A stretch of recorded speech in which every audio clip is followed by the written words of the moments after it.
Welcome back to the Tim and Shipe Show, everyone. We have a special episode this week with the College Football Playoff Committees coming out tonight with their top 25 team. But before we get into that, let me tell you about our sponsors. This episode of our podcast, and along with every episode this season, is brought to you by My Auto Care. My Auto Care is the next level of the auto care industry, to where you don't have to travel to them. They come to you. That's right, 24/7, they will come to you. Check out their website, myautocare.com. Schedule your next repair as soon as possible, because I'm telling you, folks, you're not going to regret it. Myautocare.com. They will come to you, and they will take care of your oil, whatever. They serve both commercial and residential clients and customers, and they're looking forward to your next call or your next online visit, and check them out as soon as possible. This episode of the podcast is also brought to you by Affinity Apartment Communities. Affinity Apartment Communities is an amazing place to check out. Go to their website, affinityapartmentcommunities.com, fill out an application, and find your next living space today. AffinityApartmentCommunities.com. I'm telling you, these people, they make living comfortable. Check them out as soon as possible. And along with Affinity Apartment Communities, we're also brought to you by the Agape Ridge Cabins, because the Agape Ridge Cabins are your next destination for your getaway weekend, your next getaway week, Monday through Sunday, folks. Check out the AgapeRidgeCabins.com and check availability. They're filling up quick. You're going to want to get to them as soon as possible. Check them out and book your next stay as soon as possible. Affinity Apartment Communities and the Agape Ridge Cabins. We love them both, and we love all of our sponsors. Thank you so much. Let's get to it. Could be up to the offensive line. No, Prince's going to throw for it. Got to get it off. They go for the ball game. Touchdown! Touchdown! Michael Jenkins! Holy Buckeye! Tebow straight ahead into the end zone, and the Gators have put this one on ice. Hello, and welcome to the Tim and Shipe Show. This is a special episode of the Tim and Shipe Show because as we are recording, we are watching the playoff committee selection right now at the top 25, SMU, Navy, Oklahoma State, Boise State, and Memphis. Tim, how do you feel about where these teams are in comparison to what you've had them? No, I think these teams, it's pretty much basically exactly where I would put them. I think the only surprise is I thought maybe Memphis might be a little higher in comparison to the other teams based on their high-profile matchup against SMU. Yeah, I was actually looking at Navy, and I think Navy, Malcolm Perry, 722 passing, 1,042 rushing yards. They lost a close one to Memphis, and they have a big game coming up this week against Notre Dame, which is going to tell a lot. So keep your eye on Navy. I can see them climbing, especially with Memphis playing Cincinnati. And so that's going to be a big game, especially now that we're looking at 20-16, and we have Cincinnati coming in at 20th, Wake Forest, Iowa, Minnesota, and Kansas State at 16. Yeah, I think the biggest surprise of that, in my opinion, would be the Minnesota ranking, undefeated. Mm-hmm. They haven't had. We talked about this last week, that they haven't had a tough schedule, but still, for them to be ranked 17th, I feel like that's a little bit low. Yeah, right there, even Iowa is at 18, and they have 2 losses. Right. Yeah, so Minnesota not getting any love from the playoff committee. I think the committee and like everyone else, they just want to see more of what Minnesota has. Mm-hmm. People haven't seen enough yet. Iowa, look for Iowa to climb higher and higher throughout the weeks. I think they're going to do really, really well. And Nate Stanley, well, look, I think Iowa's going to win the Big Ten West. I think they'll take care of Wisconsin, and they will find themselves playing Ohio State in the Big Ten championship game. I don't think Iowa loses another game all season. Wow. Yeah. Bold prediction. It's really interesting. Yeah. Okay, so then now here we go. 15, 14, 13, 12, and 11 are coming across my screen right now. Notre Dame is at 15, which is generous. Michigan at 14, Wisconsin 13, Baylor 12, and Auburn 11. Which of those teams is the biggest surprise for you? Man, all of them. I would, I think, Notre Dame. Probably Notre Dame. Notre Dame, I think we can agree, is the biggest surprise there. Yeah, Notre Dame needs to drop down. They're probably 20th if I was on the playoff committee. Yeah. Michigan, keep your eye on Michigan. I don't know. I don't think Michigan is good. but they're better than one spot ahead of Notre Dame, especially the way they just demolished them. What about undefeated Baylor? Yeah, undefeated Baylor, no love. At 12, here's what we're getting from this playoff selection committee, getting an insight at what they're looking at this year because they've been so inconsistent throughout the years. We don't know what they're looking for from year to year. And so really what we're getting here from the playoff, these rankings is an insight to what are they looking for this year. And it looks like they're putting quality wins pretty high. We saw that with Minnesota being low as having no quality wins. And I think that's the same reason why Baylor here at 8-0 is 12. Sure. Well, and the breaking news is Florida, with their 2 losses, is going to be ranked number 10 in the country. Oh, Florida coming in at 10 with 2 losses. Why do you think the committee is smiling upon Florida more than they are Michigan with 2 losses? Because they lost to 2 top 6 teams. Okay. Who'd they lose to? Georgia and LSU. Okay. Yeah, I just whatever. Fine, put Florida in at 10. Because Georgia's not good. I wish that people could see that Georgia's not good. I understand they're back in the conversation, blah, blah, blah, but they're playing too many close games. Looks like we have Oklahoma at 9. Man. Here's what I'm having a hard time with this, Tim, because I have to really work the fact that because I don't think these teams are good in comparison to Ohio State. These teams are good probably relative to the rest of the country, but Ohio State's just on a different level. And I know I'm being a punk about it. But yeah, so Oregon 7, Utah 8. I think that's generous for Utah. 9 for Oklahoma, 10 for Florida. Thoughts? I mean, I'm not really surprised by any of those. No. Utah has 1 loss earlier in the season. We talked about that before, though. The committee, the one thing they have been consistent about is when they say an early loss hurts teams less than a later loss. Right. That's what happened to Utah. They lost USC early in the season. Since then, they've kind of run the table in a kind of a watered-down Pac-12. Yeah, and Utah has good leadership. They have Tyler Hatley. Tyler Hatley, 2,062 passing yards as a senior quarterback leading the team. I think Utah could be a surprise. They'll probably win the Pac-12, but that doesn't say a whole lot. Does the winner of the Pac-12 make it to the college football playoff? A 1-loss Pac-12 has a shot. I think you're taking a 1-loss SEC or a 1-loss Big Ten over a 1-loss Pac-12. It depends what happens the rest of the way. If we have 2 1-loss teams against each other in the conference championship, that gives them a better opportunity. Okay. Georgia in at 6, so you're right. They do have – Florida does have 2 top 6 losses to Georgia. Why are people giving Georgia the benefit of the doubt when I'm not? Make me a believer, Tim, because I want to not be a punk anymore and be so biased. So help me. Why do people think Georgia's good? I think – honestly, I'm going to be honest with you. The Florida game – I feel like Florida lost that game more than Georgia won it.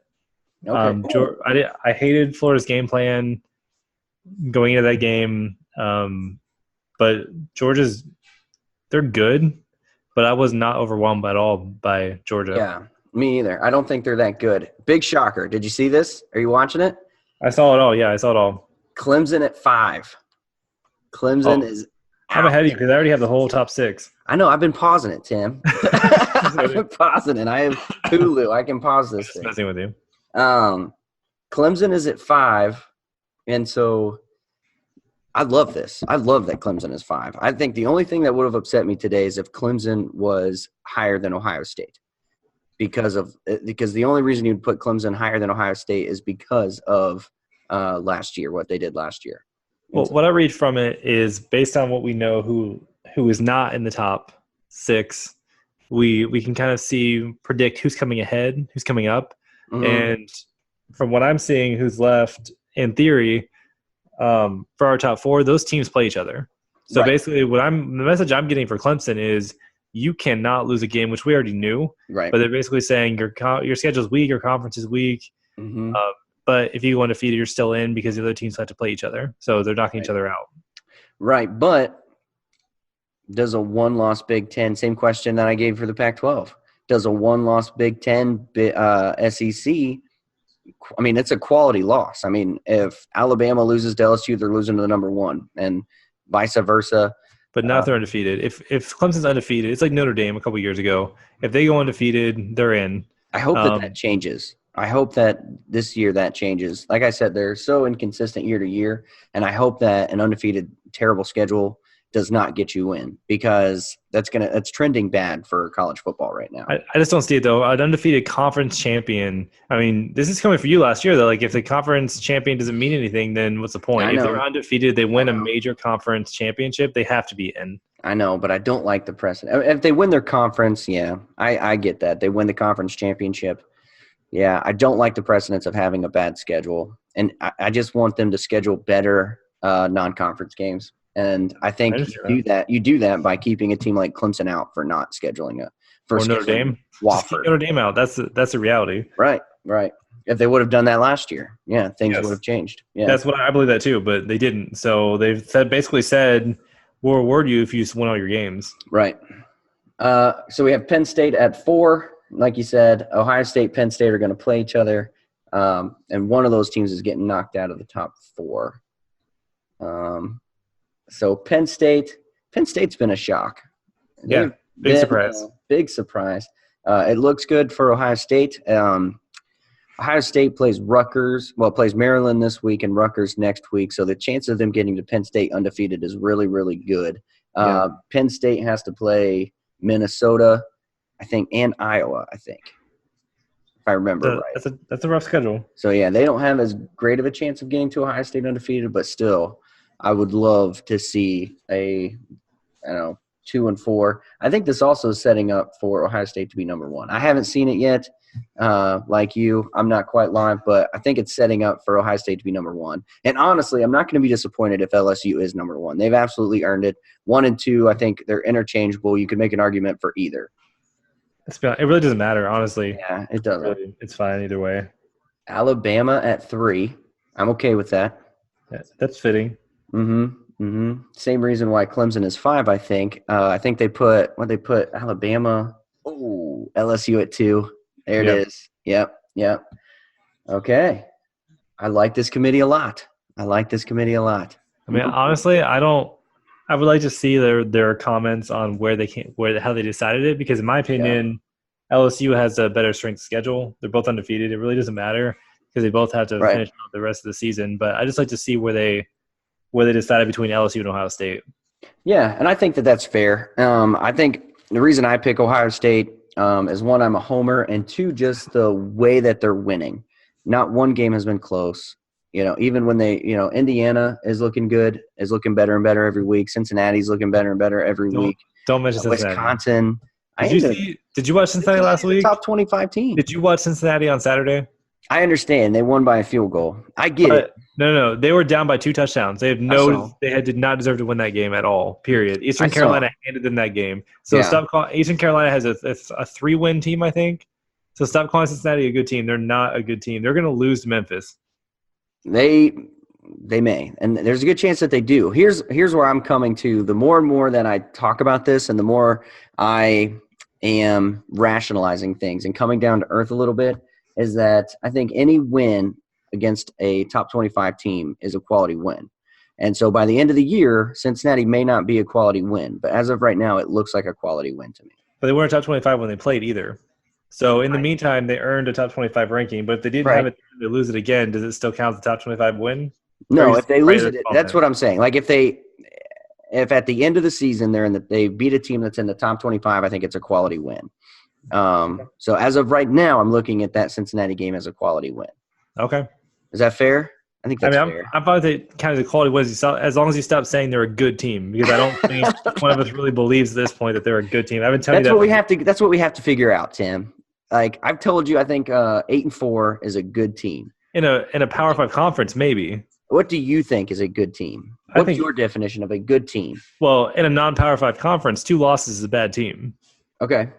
That's in my opinion. Power 5. I'm not calling FAU a good team because they have 2 losses in their weak conference. Right. Same with Cincinnati. They're in the same conference. Like they don't. You Okay. lose if you lose to Ohio State and then turn around and lose to Memphis. You're not a quality opponent at that point, in my opinion. Okay, that's fair. If you're in a, and I'm not. And when I say Power 5, I'm not counting the ACC this year. Okay, so Power 4. Power 3, because the Big 12 really isn't either. Big 12, So- Pac-12. I mean, they have some. All right, if you're not in the SEC or the Big Big Ten. Ten, if you have 2 losses, if you have more than 2 losses, you're not a quality opponent. Okay. We pretty much just cut out almost the entire country. Yeah, right. So they're looking at ESPN right now. The battle for number 4 between Penn State and Clemson. I think it doesn't matter. You know, we're not this. These rankings are going to be so fluid throughout the next few weeks. You know, Exactly. it doesn't really matter. But where this does matter is it's going to give us an insight of where this college football playoff committee is and what they're thinking. And right now, it almost seems like they're going more by an eye test over strength of schedule. Because if you watch Ohio State, they pass the eye test with flying colors. If you watch LSU, they pass the eye test with flying colors. I think where LSU drops a little bit is how many points they're giving up on defense. Same thing that hurt Ohio State last year. Right. But also keep in mind, if LSU beats Alabama this weekend, they're jumping Right. Ohio State. They have to. They're both top 4 opponents. There's a good chance of it. Like you said, though, 1 and 2, they're interchangeable. You can make an argument for both. Because if LSU beats Alabama, yeah, I'd be fine if they jumped Ohio State and went to number 1. But then when Ohio State goes through and beats Penn State, if Penn State's undefeated, would you expect to jump back? Most likely, yeah. Yeah, So. yeah. If they beat them the same way, yeah. Yeah, it's so very fluid, and but it's good for the fans. I heard Ryan Day's press conference today, and they said, you know, you're going to be watching the playoff committee poll to see where you are. And I honestly could care less. This week's about Maryland, which is coach talk, you know. Right, of course. And then they also asked him, are you going to watch the LSU Auburn game after your game? And he just said, yeah, we love watching games. I love watching games Saturday after a good win with the family. You know, if we beat Maryland, then we're going to enjoy the day. We're going to just watch football. And he did I would have loved it if he said, yeah, I'm going to be scouting those teams because we hope to play them in the play. But he was on point. Like he wasn't looking ahead. He didn't say anything like that. He's like, this week is about Maryland. And that's a consistency that you come to love about Ryan Day. But, yeah. So anyway, I like Ohio State being at number 1, obviously. It's going to be really cool when they play this weekend to see the number 1 by their name, you know, like that's always fun. That's always nice. I don't know. That's the little things, Tim. It's little things. It's not a little thing. It's a big thing. So Florida at 10, Ohio State at 1. 10. Are you comfortable with Florida at 10? And what are their chances? What's their road to the playoffs if they still have one? Florida has very little chance at this point. Unfortunately, the way they played on Saturday hurt their chances tremendously. Basically, Georgia has to lose 2 games, and Florida has to win out to get to the conference championship. And then, even if they do that, it's unlikely. It's possible, but they need a lot of help. They need a lot of help. Yeah, I mean, realistically, I think a 2-loss Florida team against, I don't know, versus an Oregon or Utah conference champion. If Florida were to win out and beat LSU or Alabama in the conference championship, then I think they're in the conversation again. But it's just Georgia has to lose 2 games. I don't see that happening. Even if you lose to Missouri, they just start to get upset by I think they played Mississippi State or something after that. So it's unlikely, but it's possible, I guess, in theory. But Florida really they had their chance and they just, unfortunately they just didn't do what they needed to do. I was not very impressed with their game. So I'm seeing a Penn State-Florida bowl game. If I'm looking into my crystal ball, I'm seeing that bowl game matchup because I think if Ohio State beats Penn State, which obviously I hope will happen, then you'll have Ohio State will be in the conference championship against Iowa or Wisconsin or somebody like that. And so the loser of that game will be the conference, the New Year's Six representative from the Big Ten, okay, because Ohio State's going to be in the playoffs. And so I could see – so Penn State won't even get a New Year's Six. So I could see them playing Florida in a bowl game.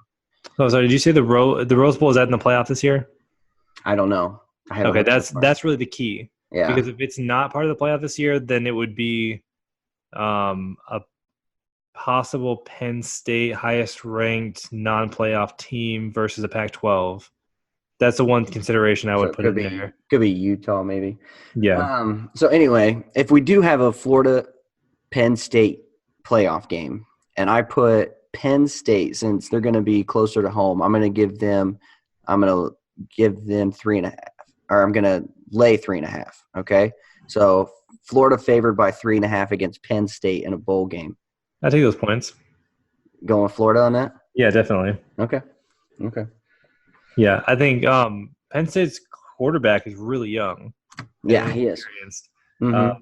I think that Florida fully healthy, which I don't want to get in this conversation because I don't know what Florida was doing in this game on Saturday, but Yeah. I think they have the talent and potential to win this game. Okay, so even by more than 3.5. Yeah. Wow. Okay.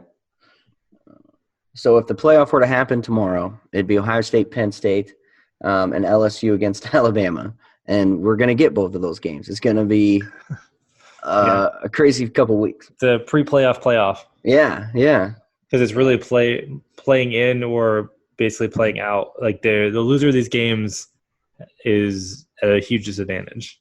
Mm-hmm. Yeah. But it's not impossible. LSU loses to Alabama. Then I still think they get in at 4. I don't think that if Penn State loses to Ohio State, that Penn State gets in. I agree. I don't think so either. Okay. But if Ohio State loses to Penn State, does Ohio State still have a chance of getting in? Okay, so let's say this scenario: Alabama wins over LSU and Penn State beats Ohio State. Right. So Penn State and Alabama are in for sure. Mm-hmm. As long as, Clemson, right? Assuming everybody else does what they're supposed to do. Right. I think Clemson is back in at that point. Mm-hmm. I think Ohio State's still in there, unless we get to the conference championship and something crazy happens in there. Then I think Ohio State has a real shot of being ahead of Georgia, Oregon, or Utah. But LSU, you'd put them ahead of LSU at that point too. Oh yeah, good point. Yeah, I think that's a tough one. If LSU loses by a field goal and Ohio State loses by a field goal, then it comes down to who does the committee like more in that situation. That's a really tough one. Yeah. So why doesn't Penn State get the benefit of the doubt like Ohio State and LSU? Name recognition? Honestly, I think it comes down to, like we talked about before, it's like the preseason rankings. Penn State was not expected to be a really good team this year. So I think people are going to look at that and say, yep, they are what we thought they were. They lost. Even if it's Ohio State, it's like, well, that's it for them. But honestly, like I haven't been big on Penn State all year. Like I would not be shocked if they lose to Minnesota and Ohio State. Yeah, I can see that too. I think Penn State is really, really high, but they deserve to be there. They're undefeated. They beat who they beat? Who have they beat that stands out? Michigan. Did they beat Michigan? Yeah, they did, didn't they? Michigan State. They beat Iowa. That's their biggest win of the season. Yeah, Iowa, Michigan, and that's it. That's really it. Their non-conference is weak. I think Pitt was the best non-conference game they had. Yeah, which is not saying much.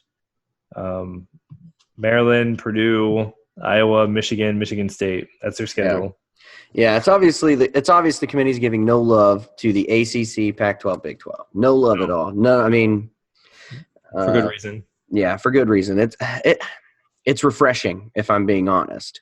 It's really refreshing that they're not taking anything into last year. Like so many AP poll voters, coaches poll voters.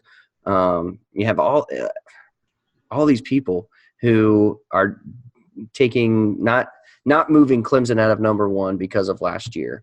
And here I'm being a little bit contradictory because Ohio State in 2015 was in the exact same situation to where they were being ranked number 1 because of what they did in 2014. Even though when they were coming out and playing, they didn't look good and they eventually lost. So I don't know. I'm glad to see the committee where they are. Yeah, I think one other team that may mess us up a little bit, these scenarios would be Baylor. We talked about them a little bit earlier, but the fact that they still have to play Texas and Oklahoma, that if they win out, then I think the committee has to start taking them a little bit more seriously going to the conference championship, just because they did beat everybody in their conference. Yeah. So that's one team I think we have to keep an eye on moving forward. An undefeated Baylor and a one-loss Big Ten SEC. Yeah, that'd be a tough one. That's a nightmare scenario though, because Yeah. I don't like that at all. I don't like it.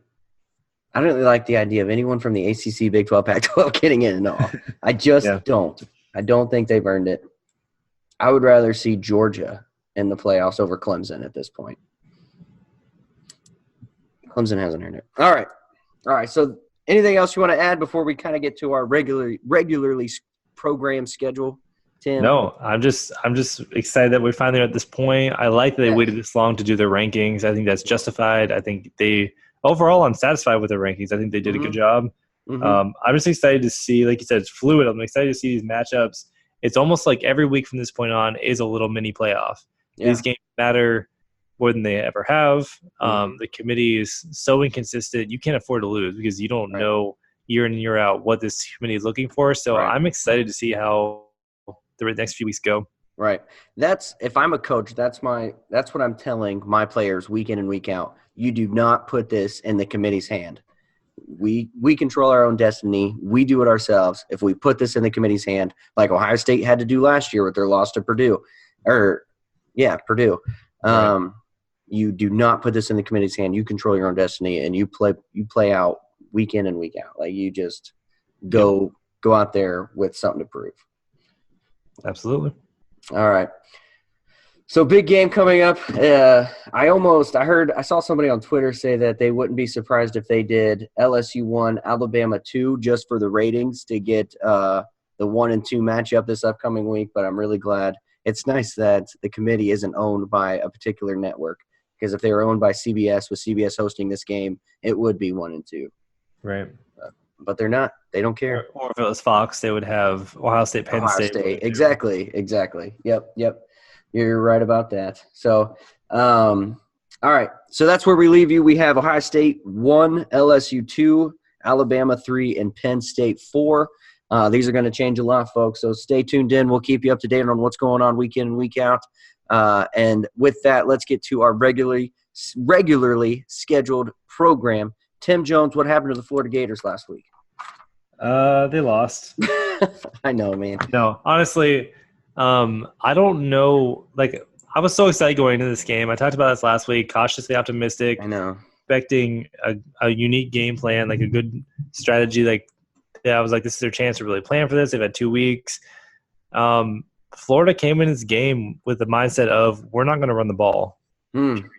And I can't remember how many years in a row it's been, like 8 years in a row, the team who led in rushing won the game.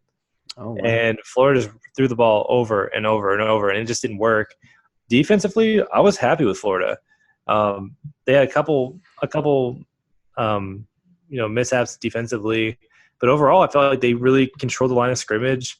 They did not allow Georgia to get any rhythm with their running game, and I think they got worn down a little bit in the second half, and they were on the field for way too much time in this game. And offensively, it took us way too long to get going, and just I don't know what their game plan was. I really don't know what they were thinking, and again, it just I don't know what you're doing. You have an inexperienced quarterback, and you're just going to say we're just going to keep throwing because we can beat them in the passing game. It's great, but you have to do something with time of possession. You have to control the ball, right. And they just refused to run it. And when they did, it just wasn't useful. It was a bad opportunities, and just I don't know. Like it just was very disappointing. A couple weird officiating calls, and it's been a big theme in the SEC this year. Unfortunately, is the officials having too much control of the game. I'm not excusing it for that's why Florida lost. That's not why Florida lost. But that one big play where they reviewed the catch by the Georgia player, and everybody was saying, "Yep, definitely incomplete pass." Yeah. And they come back and said it was a catch. It's like nobody saw that as a catch. Right. So that kind of stuff. Unfortunately, there have been multiple games this year even the Florida South Carolina game, that was a big thing. I think in the Alabama game against Tennessee, it seems like there have been almost every game in the SEC this year. There has been plays where the officiating is really taking away from the quality of the game, and that's just really unfortunate for a major conference like that to have this. Yeah. Hopefully, they can get it figured out by the end of the season. But either way, like I said, just unfortunate. Trask didn't play bad at all. Like, he played pretty well. Their defense played well. It just wasn't enough, and I don't know. Like, it was just I put this one on Dan Mullen, unfortunately. Yep. I was going to say the same thing. They learned from it, and I mean, for me, this, as far as I'm concerned, the season's over. Like, I still will cheer for them. I'll still watch the games. I still want them to win out for recruiting purposes, basically. Right. But I'm really not interested in a low-level bowl game at this point. Like, it's kind of lost luster. I get it. It's a bummer, and I agree. I think I do put this on Dan Mullen. I've said in the past that I haven't been impressed with Dan Mullen's ability to make adjustments throughout the game. He gets a game plan and he sticks to it. Even when Emory Jones was losing yards every time he ran the ball against when you played, who was it? Georgia, I think. No, LSU. Anyway, LSU. And LSU. Like, he kept running him. He kept putting him in those situations and running the ball with him because that was his game plan. His inability to make adjustments has been his downfall for me, just from watching the games that I've watched.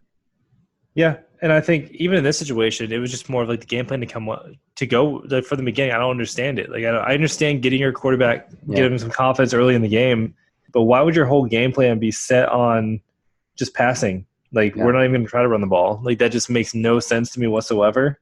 You may as well just say we don't believe in our defensive line at that point. Like, it just makes no sense. So, like I said, it is what it is. No excuses. We lost. It's a hard loss to take, I think, just because of the way it was played out. Yeah, for sure. But, it's fine. Let's move forward, great for next year. At least we're not Florida State. So, yeah. Right. At least you're not firing your coach. And Kirk Herbstreit just laid it on. He laid into Florida State this week, talking about how he's just done talking about them. They're undisciplined. They chirp too much. They're all chirping, no action on the field. Like, he's done with them. So he just laid into them. So yeah, at least you're not Florida State. At least you're not USC. At least you're not going to be looking for a coach next year. So hang your hat on that.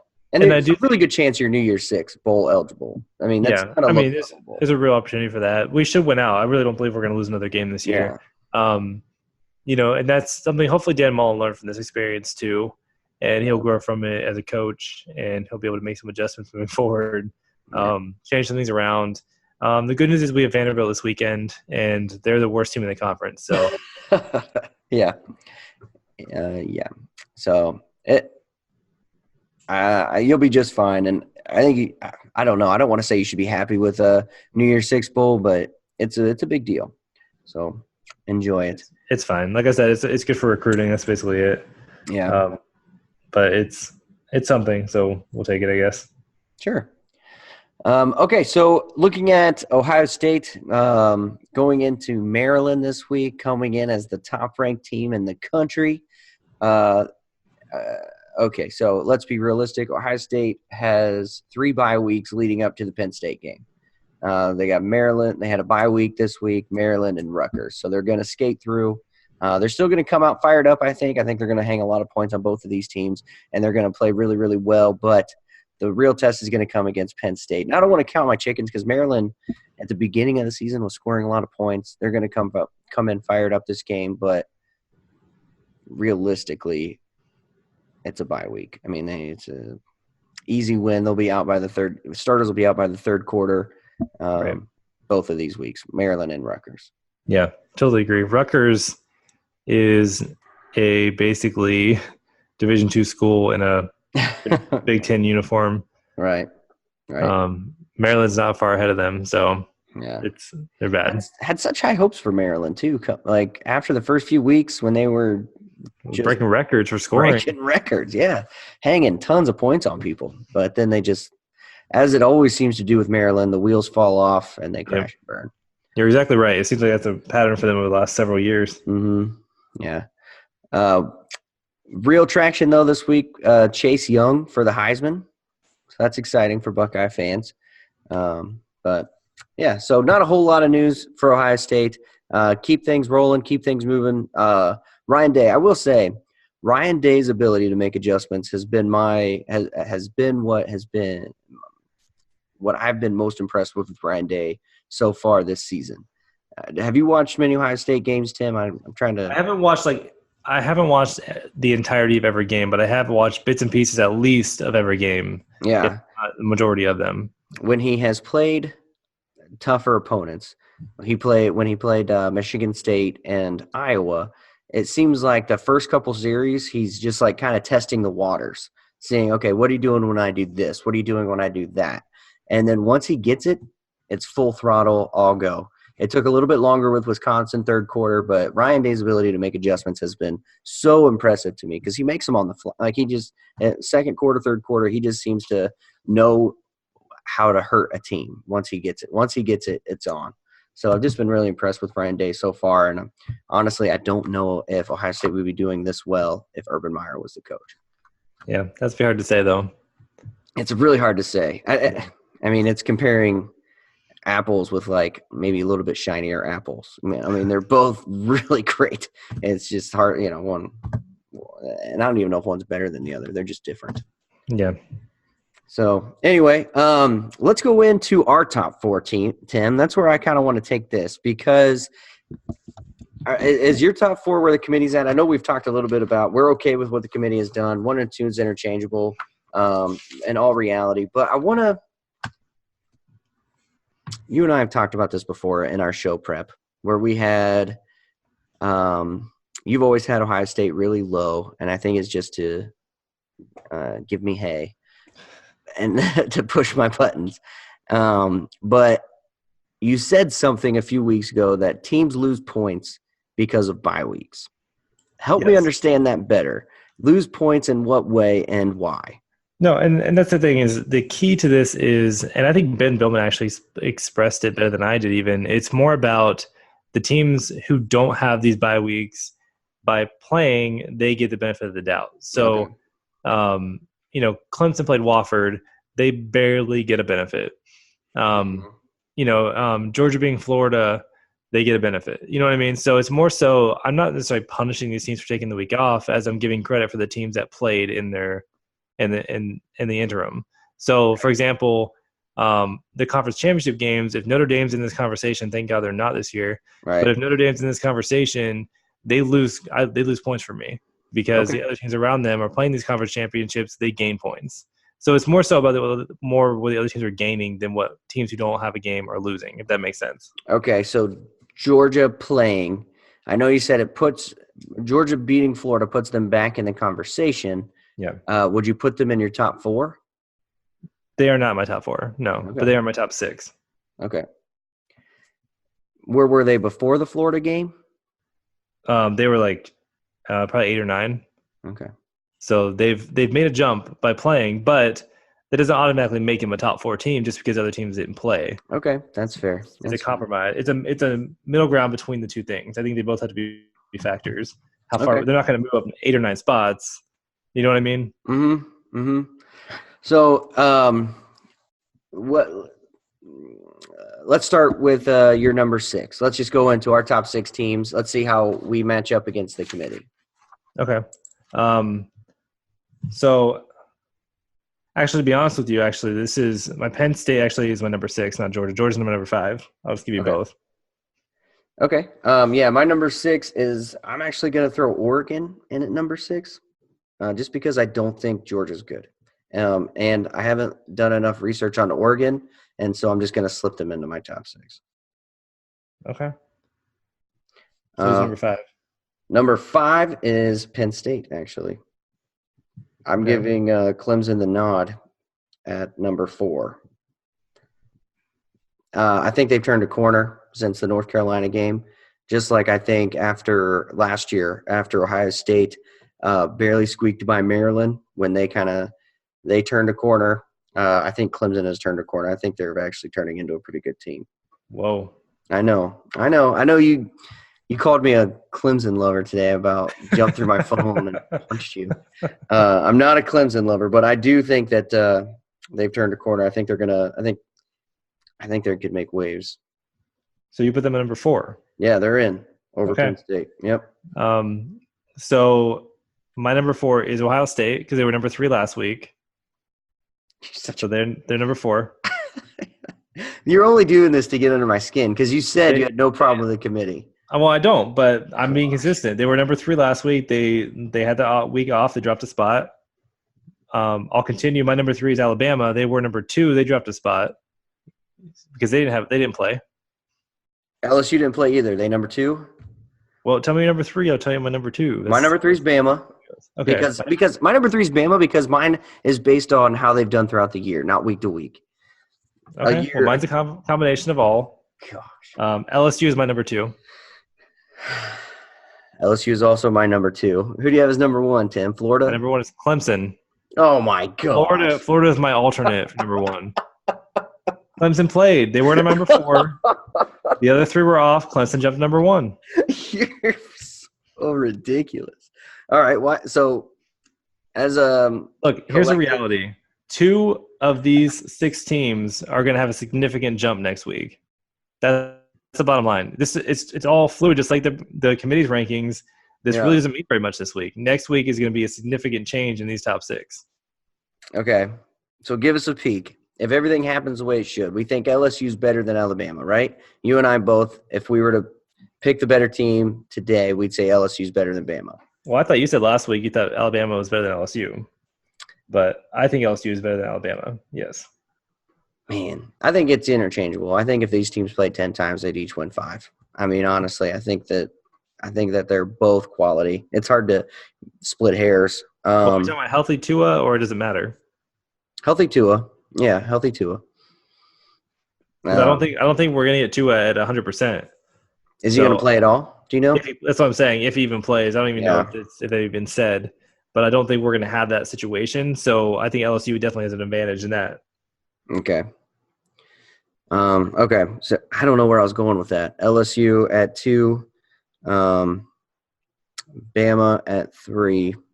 I don't know where I was going, Tim. Help me. I think you were trying to say what changes, like who drops. Oh, yeah. For you. LSU, say LSU beats Bama. How far down does Bama drop, losing to the number 2 team?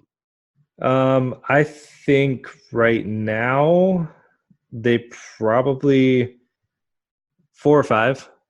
4 or 5? Yeah. Okay. If it's a close game, we're talking like a field goal game, right? 7-point game. 7-point game, LSU over Alabama. Mm-hmm. I would say they probably drop below Georgia. So you got Georgia number 5. At number 5. So you have so you'd bump Georgia up to 4 over Penn State? According to this, yes. I mean, if we're just saying okay, according to yours. Okay. Yeah. Okay. And then so you have LSU would then jump to number 1 for you, right? Correct. Yes. So Tim, LSU 1. Ohio State does what they should do, throttles. Maryland, are they number 4 for you still? They would be 2 or 3 because Alabama would drop. Okay. 2 or 3. I'm doing this because I'm trying to get a handle on what are your values here, Tim? Well, it just depends. There's too many things to consider just to be like I can give you a black or white answer because it depends what it does this week. What they win by, how they do. Here's my honest opinion. Everything works out the way that we think it would. Well, here's the thing. Maryland is a low-level ACC team. So why should I give Ohio State any more credit for beating Maryland than I would give Clemson for beating whoever they play? Sure. I'm not expecting any credit for it. If they win the way they should, though, then you don't even need credit. But like if you beat a team by 38 or you beat a team by 50, then that means something. But my point is, NC State or Maryland, who's better? Neither. They both are bad. So if they both win by 50 points, Ohio State and Clemson both win by 50, I'm not going to jump Ohio State over Clemson at that point. That's all I'm saying. Do you see my point? Now, if Ohio State's going to play Penn State in a couple of weeks, that's when it'll matter. Like that's when Clemson has no competition to what Ohio State's schedule is to end the season. That's when so Ohio State has something to worry about. Even on my rankings, if Ohio State keeps winning, well, obviously they control their own destiny, and that's I mean, obviously, if they win out, I hate when people say that. All we have to do is win out, and we're in. Ugh, but they do. Obviously, that's an obvious point. Okay, if the playoff committee has made it clear, if you win out, there's a really, really good chance. Right. But I'm saying you're frustrated with my rankings. I'm saying don't worry about my rankings because they're going to change. I understand that, but I don't know if I'm so much worried about it. It's just silly. You don't like where I'm at though. Rankings. You have silly rankings. I understand. Doesn't make any logical sense. And you're trying to see what can Ohio State do to change it, and it's not about what Ohio State does at this point. If they continue to do what they're doing, it's more about what the other teams around them are doing too. It's not just about Ohio State. I understand that, but I just want to see. Our conversation really isn't about Ohio State. It's just more about how you're coming up with these rankings, because Clemson being number one in anybody's world is crazy. Ever, even if everyone else did have a bye week, Clemson being number one, there's never a reason for that. This entire season, there hasn't been one reason for them to be number one outside of week one because they finished the season number one. Clemson's undefeated. So is Baylor. Undefeated. So is Baylor. Okay. So is Minnesota. Minnesota in your top four, Tim? No, but like I talked about. Give me one. But like I said. They both played last week, I think. I don't know. Okay, let me ask you this. Why is Alabama in your top four and Baylor's not? What has Alabama done that Baylor hasn't done? That's a great question. Probably it's nothing. Based on their reputation. Yeah. It's exactly what it is. So you're doing the same exact thing. But I'm not putting Bama at number one. I'm not putting the top four, though. Yeah, but I'm not putting them at number one. Okay, but my point is you're still doing the same thing because you're saying Baylor or Minnesota, they're not even close to your top six. But you're putting Alabama in your top four based on reputation. My whole point is Clemson, Alabama. Number one based on reputation? And what they've done this season. Yes. Reputation and what they've done this season. Clemson's undefeated. They didn't have a bye week. The other teams had a bye week. They jumped them. Makes no sense. Well, that's bye week conclusion. That's not like Clemson did anything outside of what they've done all season to jump these other teams. They won. That's all they had to do. They had to win. All they had to do was win, and they're in your top four. That doesn't mean they'll stay there. They're number one. I know. I mean, I can guarantee they won't stay there. They won't be number one next week. So it doesn't even matter. I don't know why it's bothering you so much. LSU or Alabama, one of them jumps Clemson this week. Guaranteed. Okay. So Clemson's number two next week? I mean, because they win. What they do. Oh, my gosh. It depends on what they do against NC State. All right. Okay, Tim, it depends on what they do against NC State to be number two, and that is more valuable. Oh, because Ohio State against Maryland really matters? It doesn't, but I think for me, Ohio State is number one, so if they keep winning the way that they should win, Ohio State stays number one. It's not like Clemson is number one, and then because they beat NC State, they dropped to number two, and then because they beat whatever, when it's someone else, they dropped to number three. It's just – and I know that I'm inconsistent in a lot of ways too. Like you said, last week I had Bama higher than LSU, and this week I have LSU higher than Bama because I think they're interchangeable, and it's hard for me to really pinpoint that down to really iron that out. But for you got Clemson. They went from 5 to 1 just because everyone else was on a bye week. You just don't make any sense. They're from 4 to 1, and I am consistent. I know you're consistent in a really strange way. In a really, really strange way. You don't want to have to like my rankings? I don't, but it's okay. You're right. You don't have to like mine. I don't have to like yours. I hope eventually we can come up with a Tim and Shipe show ranking where you and I sit down and we talk about each team and we come out with this is who we've – you know what I mean? Like we're the committee, the two of us, and this is where we rank every team and why. Yeah, I'm fine with that. Yeah, but I do want to say, like, I told you I was going to do this, and I want to do this right now because I think it's a good time. Yeah, hit me with it. Is your clear hatred of the SEC? Yes, very clear. No question. I would not deny it. I don't deny it. I hate the SEC. Because when we get into it, you talk about Florida, you talk about LSU, and you're saying, well, who have they played? Hold on. Can I tell you why I hate the SEC before we get into this? Because they win too much? No. That's not why. Here's why I hate the SEC.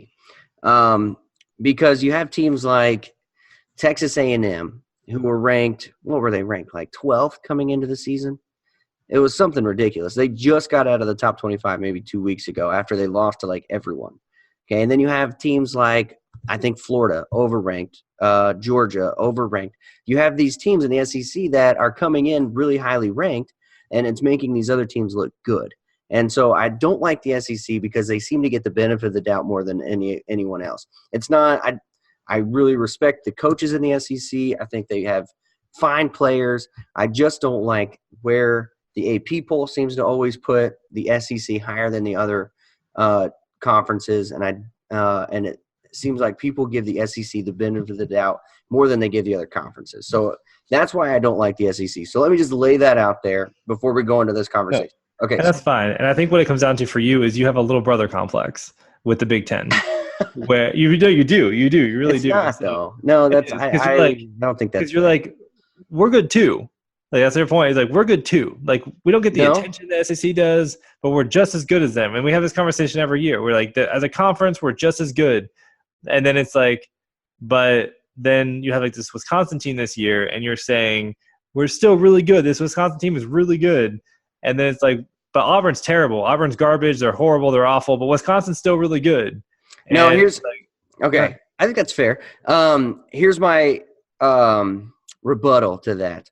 Is that when the Big Ten throttles every team that they play in the bowl games, either last year, it seems like every year the Big Ten. 2 years ago they did that. 2 years ago, yeah, and then last year they did well. I think last year they were 500 at best. 500 at best, yeah, but I think they may have been better than the SEC in head-to-head matchups. I can't remember, but anyway, even after the Big Ten wins almost all their bowl games 2 years ago, we still don't get the benefit of the doubt. So it's not a little brother complex. It's just I have an issue with where the SEC gets ranked every year, and because it seems like they get the benefit of the doubt when Ohio State doesn't. And if you want to call that, a little brother complex. You don't like the way I said it, I know. Yeah, that doesn't sit well with me. Because I don't have that. I have this is not right because I think other conferences have proved that they're better. I get it when the SEC, even the BCS, because of where the rankings are. I think the preseason rankings mean so much more than what people want to admit to. I don't think the committee this year, I think they've gone away from that. But I understand what you're saying, where you don't like the way they get maybe an advantage in the preseason. Mm-hmm. But I think overall the conference has rewarded those rankings by, ending the season pretty consistent with what they started overall. Now, obviously, Texas A&M this year has been a huge letdown for the conference. Like they were not expecting them to end up being this bad. But I think that's your go-to for example for the conference so far this year. I think Clemson. Fair. I think Clemson's going to – I mean, not Clemson. Georgia's going to end up losing 3 or 4 games this season. And so why they were ever ranked as high as they were. Georgia? Mm-hmm. Georgia won't lose again until the conference championship, unfortunately. I really don't think they will. Their schedule is pretty – well, they've already lost 2, haven't they? They've lost 1. Yeah, I guess that makes sense. I don't know. They're not that good. Georgia's not that good. If you look at it, Auburn is definitely going to lose at least 1 more game, probably 2, because Auburn. Look at Auburn. Let me tell you why I don't like Auburn. They lost to Florida and LSU. Their only tough games all season. They lost. Right. They beat Texas A&M by only 8 points, and we've talked about how bad Texas A&M has been. They beat past week. They beat Ole Miss by 6 games. They may have an okay defensive line. Look what you said. Seems to be carrying the team. They have a young quarterback, but still people are giving Auburn this benefit of the doubt when they haven't done anything to deserve it. And so Auburn keeps looking like this quality win for people when they're not. They're not a quality win. And, okay, continue what you're saying. Tell me about how I favor Wisconsin. No, well, here's my issue with what you're saying about Auburn is Auburn, I would argue, has the most difficult schedule in the entire country this year. They still have to play Georgia, and they still have to play Alabama. Remember, we've already established Georgia's not that great, and Alabama's not the team they used to be. Okay, so not that great based on what? That's my question. On your eye test. I mean, I guess the which is a worse loss? Which is a worse loss, South Carolina or Illinois? The worst loss? Yeah. Probably South Carolina. I don't know. Illinois. I don't know. Okay. Well, that's my point to you. When you're put them in a saying, jar, mix them up, you pull them out, you get the same thing. either way, it still makes my point. Like you're saying Georgia's not very good, but Wisconsin is. Wisconsin lost to Illinois. They did. It's an embarrassing loss. Georgia lost to South Carolina. It's an embarrassing loss. Mm-hmm. And the difference is Wisconsin turned around and lost to Ohio State. As every team would do in the country. Georgia turned around and beat Florida. Say what you want about Florida, that's still they did what they had to do. They beat a top 10 team. Okay. So it's interesting. That's my whole point. It's like you're obviously biased towards the Big Ten, and I get that. But for you to argue how terrible Auburn is and how terrible or not good Georgia is, yeah, Wisconsin's very good. And don't get me wrong. I remember my good teams, Power 5, 4 losses. You're still a good team, and so I'm not. It's not necessarily that I think, and I use I speak in a lot of what's the word I'm looking for? I can't think, but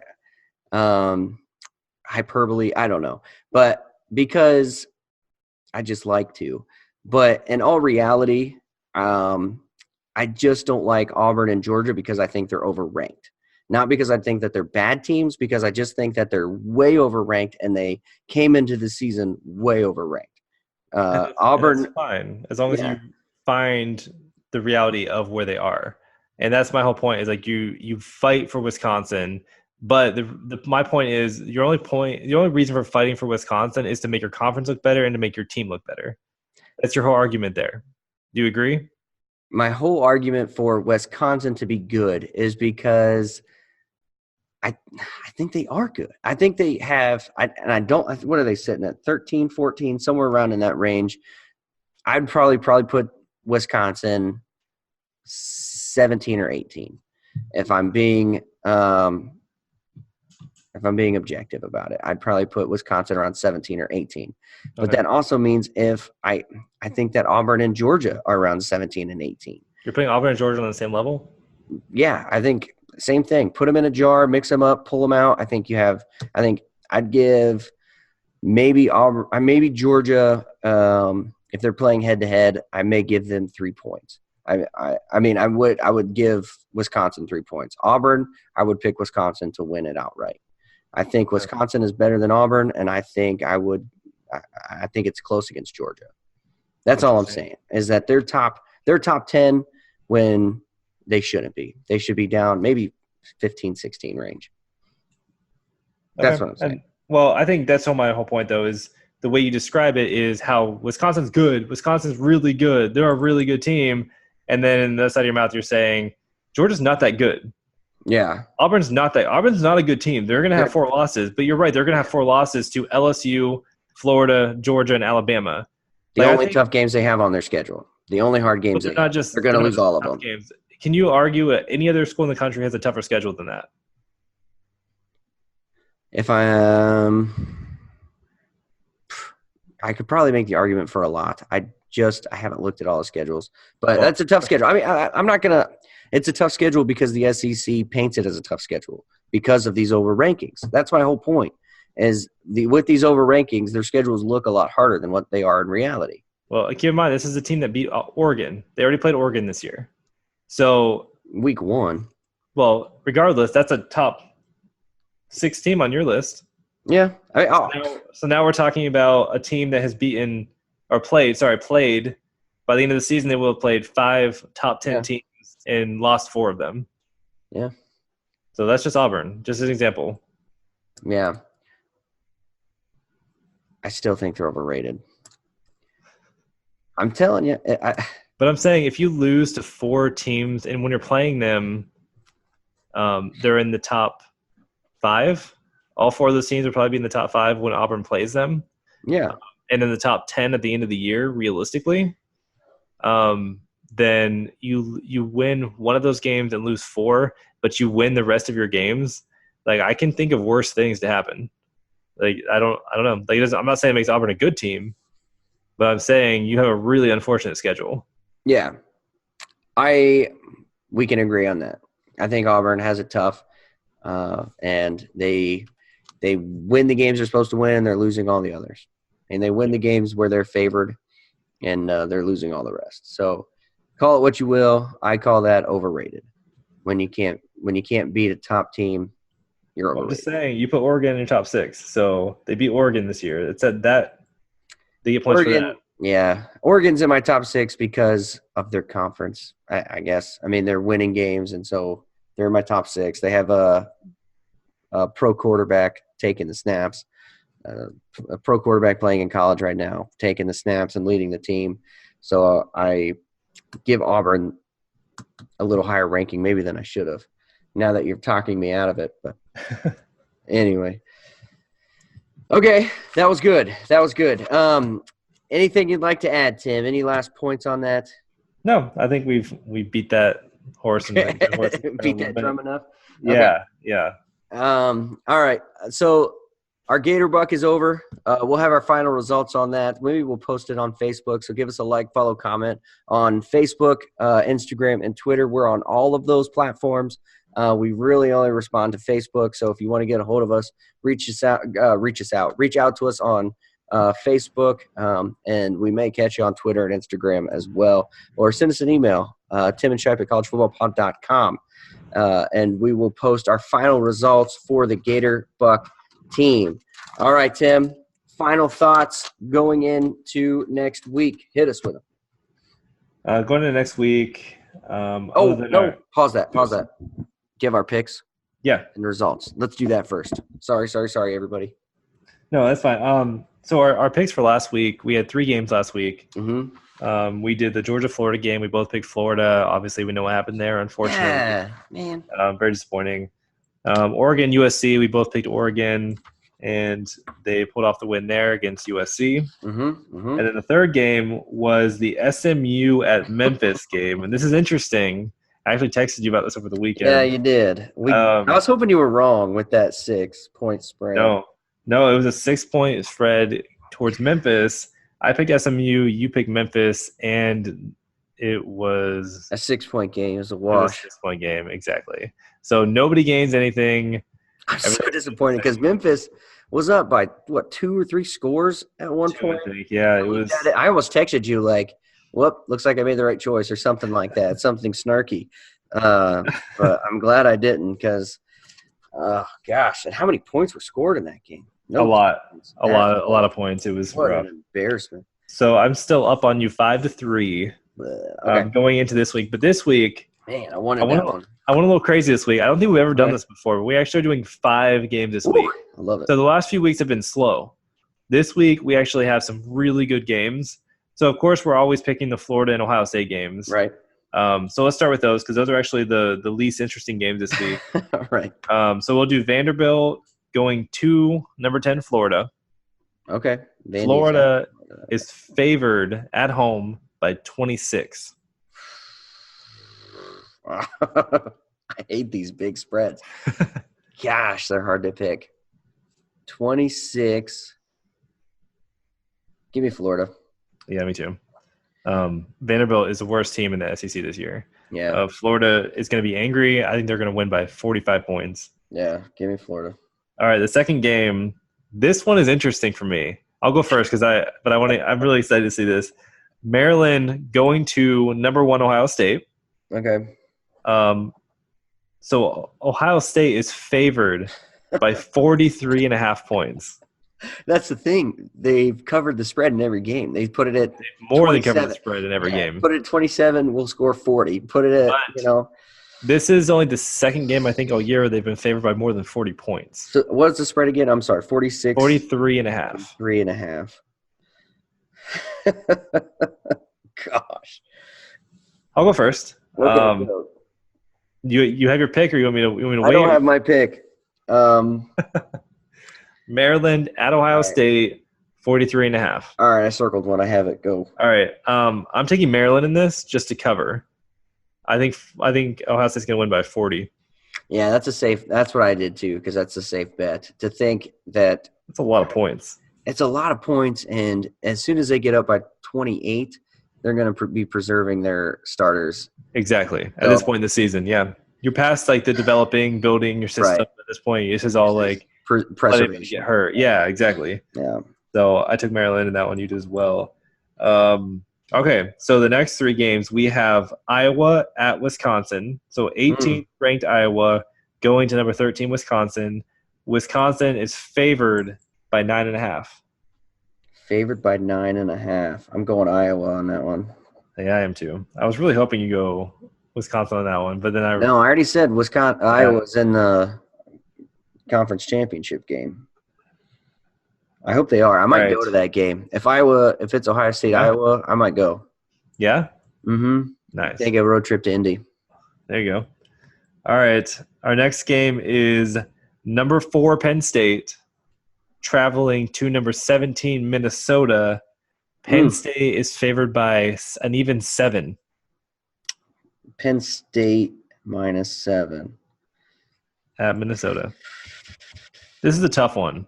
This is a tough one. But it's such a weird, like it's so unusual for them to give you an even number like that. Mm-hmm. You know what I mean? Who's going first on this one? I'll go first. I don't care. Okay. I'm trying to be consistent. It's worked for me. I've been so against Penn State all year. Yeah. Until my last game. The last game was Michigan, which they covered. So I'm sticking with Penn State. Darn it. I went Penn State as well. I was hoping you were going to go Minnesota on that because I don't think Minnesota is that good, and Penn State is going to be playing hard. Now that they're in the top 4, they're going to want to prove something. So I have Penn State there as well. Darn it, Tim. Yeah, I mean, I think if it would have been at Penn State, I would have been -14. I might have still considered that one for Penn State. But even on the road, I think -7. I think they can cover that pretty easily. Yeah. I don't really love either of these teams, but I think Minnesota is not for real. Yeah, I don't think so either. All right, and that goes into our last game, and that is the number 2 LSU, number 3 Alabama. Alabama is favored by 6.5. And I'll tell you right, it's at Alabama. Bama's favored by 6.5. Yeah. Okay. So I'm taking LSU to cover in this game. LSU there by a touchdown. Bama's favored by 6.5. Yeah. Jeez. Yeah, I want to go LSU too, but I don't want to be the same on all 5 of these games. I also don't want to eat it. That's the thing is I think it's going to be an interesting game, but I don't love a spread this big. No. I'm not saying LSU will outright win, but I don't think it's going to be a blowout. I think it's going to be a very close game either way. Yeah. Oh, man. I want to go Bama really bad just so that we're different. If I hadn't known yours, I would go LSU. Put me in a tough spot here, Tim. Sorry, I gave you my answer before you had yours.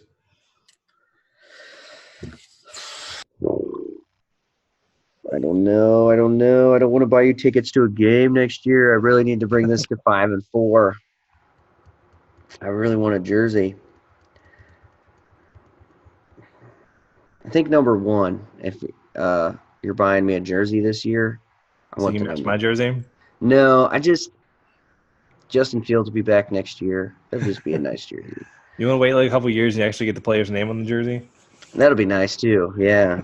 But I want one now. I don't want to lose buying tickets. Man, what a risk. What a gamble. Give me Bama. I'm doing it. Riverboat Shipe. Bama by 7. Gosh, I hate that I did that. All right, Bama by 7. I love that you did that. I feel so good about this one. Yeah. All right, that makes it exciting. At least we know it's not going to be a tie next week. Yeah, I can't handle a tie. That's the only reason I did this, because I don't want to tie you. I should maybe – man, Penn State is looking more and more – the Minnesota game is looking more and more enticing now. I feel like that is going to be a game where Penn State's going to win by 7, and then it's going to be like, oh, well. Yeah, another wash. Yeah. Don't want to do that. No. All right. Bama, win big for me, please. Saban, do what you do in big games. Well, unless you're playing Clemson, and take it. Right.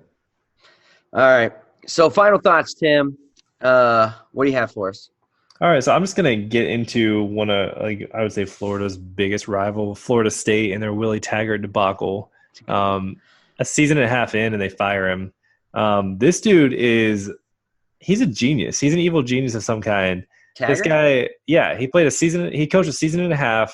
He walks away with about $17 million that the school raised. They raised funds for his buyout. Wow. They still owe Oregon $3 million, and I think South Florida $500,000 or something like that for the buyouts. Wow. From him leaving those schools. So basically, there's a buyout from South Florida to Oregon. Florida State bought that buyout plus his buyout for leaving Oregon plus his contract. Jeez. So they owed over $20 million when it was all said and done for him to leave. That's how bad they wanted him out. Wow. Yeah, and supposedly that's not even considering his whole coaching staff that they had to buy out them too. Ugh. So they're just he just cashed in. He got paid almost. I think the total that he got paid was almost $30 million. Set for life. Yeah, to coach for 18 months. So evil genius, I'm telling you. But it's interesting. I love it. I think it's like the greatest thing. It's such a Florida State thing to do. But it's kind of looking at like their future, like what's left for them. So they're looking at, of course, the rumor is they called Urban right away, and he said no interest. Yeah. And then they reached out. They're interested in Penn State's coach. They're interested in Baylor's coach. They're interested in Minnesota's coach. And here's a reality where Florida State suddenly is in. It's amazing how things can change in a couple years. Mm-hmm. So Florida State's administration is just very old school. Their athletic director, like nobody really wanted that job. They hired internally somebody who was already working at the university because the people they tried to get to become the athletic director were not interested. So it's a bad situation for them. Like they're in like a borderline Tennessee situation right now. Yeah. Where it's gonna be tough for somebody. They're gonna pay somebody a crazy amount of money to take that job, and even then, it's going to be an uphill battle. Yeah. So, as a Gator fan, I could not be happier with where Florida State is right now. Yeah, and if they make the wrong choice, then they are going to be in a Tennessee situation. You're exactly right. Not make the right hire here, they're done for years. You're right, and they've already had recruits have already started dropping off the wagon, like they all fall off the wagon, like they always do at this point. Yeah, a big Ohio State running back one that we were targeting, who decided went for Florida State. He's back on the market. Yeah, there's several players already very quickly who are opening their interest again. They're recruiting and visiting different schools now. So it's a great place as a non-Florida State fan to be. Yeah. So my final thoughts this week are going to actually be on Urban Meyer. Likelihood of Urban Meyer taking another job next year, I think, is relatively high. He is the John Gruden of college football right now. I don't know. I say it's really high, but I don't know. What's this guy?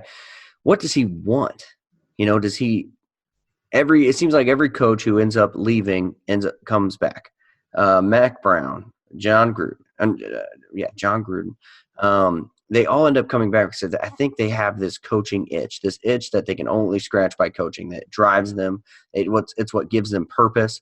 And so if Urban Meyer, he may last another year, maybe, as working for Fox, but he's going to end up being back in the coach's chair. And something that I keep seeing, Shelly Meyer is coming after not coming after, but every time that there's like a rumor that, Urban Meyer is going to take the Florida State job, or, they're going to fire Brian Kelly, at Notre Dame, and Urban's going to go there. It's going to happen, Shelly. You're just going to have to sit back and watch it happen. There's no need on getting on Twitter and throwing a rampage about teams coming after your coach. I know that you want him to stay home and you want him to keep doing what he's doing, but the chances of that happening are very, very slim. He's going to end up coaching again as long as he can get the cyst. If he really does have, and I want to believe that he does, has a cyst in his brain that can't be healed, especially, and it gets worse through stress, then he's going to end up coaching again. And it's going to be for somebody like Notre Dame. It's going to be for somebody like USC. There's a really good chance he goes to USC next year. So calm down. And Ohio State fans, if you're against this, then you're blinded, because let the man live. Let him do what he's going to do, and let him do what gives him true purpose outside of family. So that's my final thoughts. Urban Meyer. Do you think he can get away with this with Shelley because he can just tell her it was his medications making him forget that he was interfering for the jobs? No. Will that save their marriage? No. Asking hypothetical. Yeah. Asking for a friend. No, I don't know. That's a weird. Yeah, maybe he could forget. He has forgotten a lot throughout the years, I think. Conveniently, yes, he has. Yeah. I don't know what text messages you're talking about. Look, my phone is empty. Everything's been erased. I've never texted before. What's this texting thing? All right. Oh, Urban. All right. Love you, Urban. Love you, Meyer family. Thanks for everything you did for Ohio State. And Florida. And Florida. Yeah. But anyway, that's our show. Thank you so much for being a part of it today. He's Tim Jones. I'm Aaron Shipe. This is Tim Shipe Show. Give us a like, follow, comment on Instagram, Facebook, or Twitter. And catch us every week at the Tim Shipe Show, wherever you can find podcasts. Thanks for being a part of it. We'll catch you next time. And go Gators. Shipe, I still have that hug for you whenever you want to come get it. Appreciate it.